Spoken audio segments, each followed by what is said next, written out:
La réflexologie et les troubles moteurs, c'est sur ce thème qu'a été placée la 4e édition de la soirée internationale de la réflexologie, dont la cérémonie officielle a eu lieu le 28 novembre 2020 à l'hôtel Kodiam à Cotonou. Une soirée qui a pour objectif de faire de la lumière sur cette vieille thérapie méconnue du grand public afin d'informer la masse sur ses techniques de soins, mais aussi encourager les réflexologues à travers des distinctions.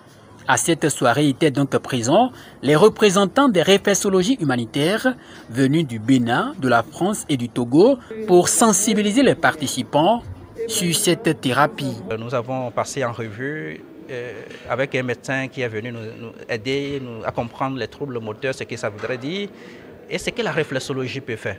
Alors notre but, c'est d'associer et la médecine conventionnelle et les médecines dites complémentaires pour qu'ensemble nous puissions booster ou pousser les limites que les pathologies nous imposent aujourd'hui. Donc c'est pourquoi nous nous sommes rencontrés ici pour informer les gens sur les bienfaits de la réflexologie et comment la réflexologie peut aider en cas de troubles moteurs comme les paralysies, les AVC, donc vous voyez.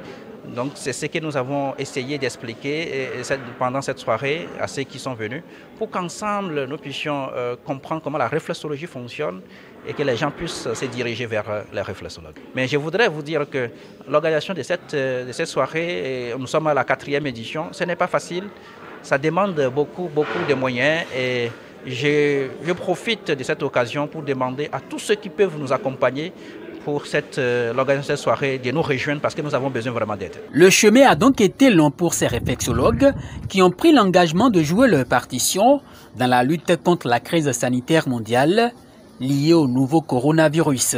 En 7 ans de crise sanitaire, il faut que le public apprenne à connaître les réflexologues, qui s'approchent des réflexologues et que le public n'attend pas d'abord être malade avant de se faire consulter par un réflexologue.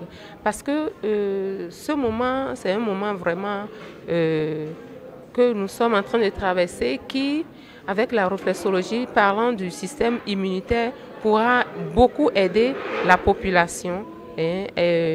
Parce que lorsque le système immunitaire est en très bon terme, c'est difficile pour l'organisme d'attraper les pathologies en désordre. C'est vrai que c'est pas évident. C'est un projet vraiment ambitieux que Jacques a mis sur place. Je le remercie vraiment beaucoup d'avoir fait ça parce que c'est quelqu'un vraiment avec un grand cœur et de grande qualité humaine. Et je suis vraiment très heureuse de pouvoir participer à ce projet qui, j'espère, va grandir. Et je n'en doute pas parce que quand je vois comment déjà en très peu de temps et avec très peu de moyens, ça c'est vraiment important de le mentionner parce que vraiment on a des moyens humains heureusement, financièrement c'est vraiment avec les moyens du bord, tout ce temps qu'on peut, et de voir qu'avec très peu de moyens, on arrive quand même à mettre des choses en place. Cette thérapie qui fait des merveilles pour le corps humain, certains l'ont déjà essayé et en témoignent.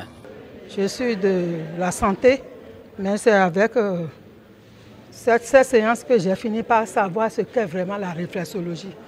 Et je l'ai expérimenté aussi.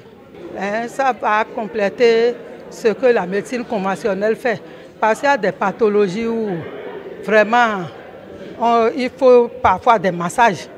Et le réflexologue serait bien placé pour le faire, puisqu'il sait où attaquer pour atteindre l'objectif. À noter que pour compter du lundi 30 novembre 2020, démarrent les formations à l'endroit du public sur cette technique de soins dans les villes de Cotonou, d'Abomey-Calavi, de Boyikon, de Porto Novo et de Dangbo.